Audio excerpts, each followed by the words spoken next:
22. Toto je ďalšia téma, ktorú spracovávam, sú to feromóny.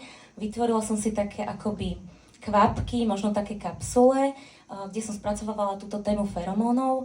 A vlastne feromóny, ako vieme, sú nejaká vôňa, ktorú má človek a každý má vlastne takú jedinečnú ako otlačok prsta.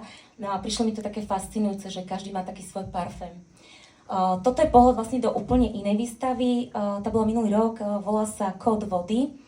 Opäť som pracovala s nejakou tekutosťou, ale vychádzala som vlastne z takej teórie, kde vedci zistili, že voda má pamäť.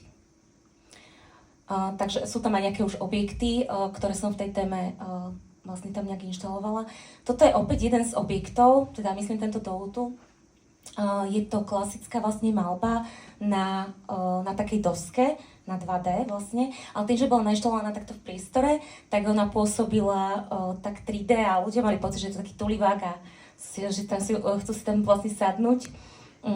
Tak to je tiež taká forma možno kvapky. Toto je z inej výstavy, živá substancia, kde vlastne opäť nejak chcem tvarovať vodu.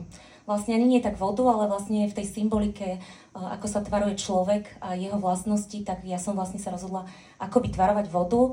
A je tu opäť použitý taký druhotný materiál, recyklované sklo a vlastne s liatou živicou transparentnou.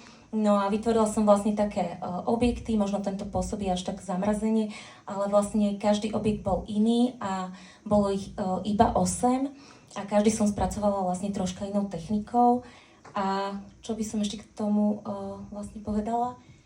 Toto je pohľad do tej výstavy a bola to vlastne taká navštevovaná výstava a aj sochárov chodilo strašne veľa a to práve preto, že chceli zistiť, že ako som robila tie formy, lebo ja proste nie som sochár, takže som išla len tak, že ako som si predstavila, že sa to asi bude robiť a teda boli to úplne akože nesochárske postupy, ale v podstate ten vizuál v závere bol taký, ako som si ja asi tak predstavovala.